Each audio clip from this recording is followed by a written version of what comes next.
Jotelo ochako chenro mar twak kimanyo kwe mosiko ewi lowo moro maromo heka 3,000 ma osekelo ywaruok e kind jopiny gi tend bad migawo mochung'ne jela e boma ma Kitale. Jotelo go ywak kaluwore gi chenro mar daro kendo muko ute jopiny mane onyiewo lobno kendo ni kod oboke mowinjore mag bedo e lobno. Giwacho ni chenro no biro kelo lal mathoth ne jopiny ahinya. Gavana ma Trans Nzoia to obedo mabor gi wach lobno, mowacho ni en mar sirkal mamalo kendo onge yuto mar sirkand kaunti biro yudo. Jatend piny William Ruto e kinde limbe mare ne owacho ne ji modak e lobe sirkal mondo odar mapiyo ka ibiro ti gi lobego.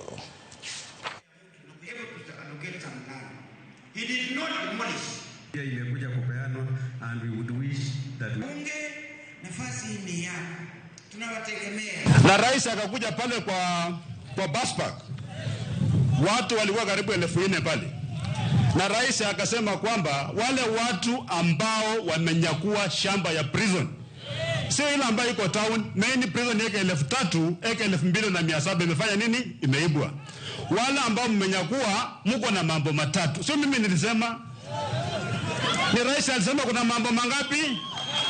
Akaambia ni mambo gani? Wananchi wanasema hii, wengine wakasema hii, wengine wakasema hii, akasema ni nyinyi mmesema na wale wezi wamefanya nini? Wamesikia. Na mimi kama kiongozi wenu nitakuwa mstari wa mbele kuongea na rais na vitengo mbalimbali za serikali kuhakikisha mambo yenu haiendi vibaya. So msiwe na wasiwasi mwanze kuhama.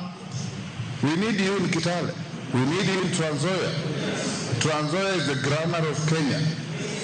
You produce 1/3 of the cereals of Kenya. Na ukiangalia hii shamba ambaye biko na ambaye ziliwekwa kweli it is over karibu 3,000 acres of land.